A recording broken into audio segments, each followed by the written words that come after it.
घाडगेंनी आता उत्तर दिलंय। आमच्या जखमा ओल्या असताना सूरज चव्हाणांचं हे प्रमोशन झाल्याची टीका विजय घाडगेंनी केली आहे। अजित पवारांना हे परवडणारं नाहीये। सूरज चव्हाणांच्या नियुक्तीवर छावा संघटनेच्या विजय घाडगे यांनी ही प्रतिक्रिया दिली आहे। सूरज चव्हाण यांना पुन्हा पक्षात घेऊन पद देण्यात आलेलं आहे, काय प्रतिक्रिया तुमची? प्रमोशन केलं त्यांचं, शेतकऱ्यांच्या पोरांवरती हल्ला केला, प्राणघातक हल्ला केला, एवढं अमानुष मारला आम्हाला त्या सूरज चव्हाणनं। त्यानंतर त्याला बक्षीस म्हणून सुनील तटकरेंनी त्याला प्रदेशचं सरचिटणीस पद दिले। म्हणजे पक्षामध्ये जर कुणी आंदोलन, पक्षाच्या नेत्याच्या समोर जर कुणी आंदोलन केलं, जर त्या आंदोलनकर्त्यांना जर कोणी मारलं तर त्याचं प्रमोशन आहे, हा मेसेज सुनील तटकरेंनी आज राज्याला दिलेला आहे। आणि ही प्रथा सगळ्याच पक्षाला आता इथून पुढे कार्यकर्ते राबवतील का काय, असा आमच्यासमोर प्रश्न पडलेला आहे। आणि हे परवडणार नाही अजितदादांना।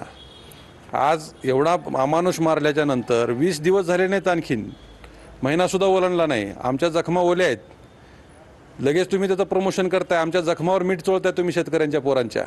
अजितदादांना हे परवडणार नाही। सुनील तटकरेंनी जे केलंय ते अतिशय चुकीचं केलंय। राज्यातल्या शेतकऱ्यामध्ये संतापाची लाट असताना राज्यातल्या शेतकऱ्यांनी ते सगळा व्हिडिओ बघितलेला। आणखीन लोक, मी महाराष्ट्रामध्ये मराठवाड्यामध्ये फिरतोय सध्या, प्रत्येकजण भेटल्याच्या नंतर म्हणते ते जे केलंय त्या लोकांनी ते चुकीचं केलंय, त्याचा बदला आम्ही घेऊ। आणि तो बदला कसा घ्यायचा, राजकीय बदला असेल, सामाजिक बदला असेल, तो आम्ही आमच्या पद्धतीने घेतो।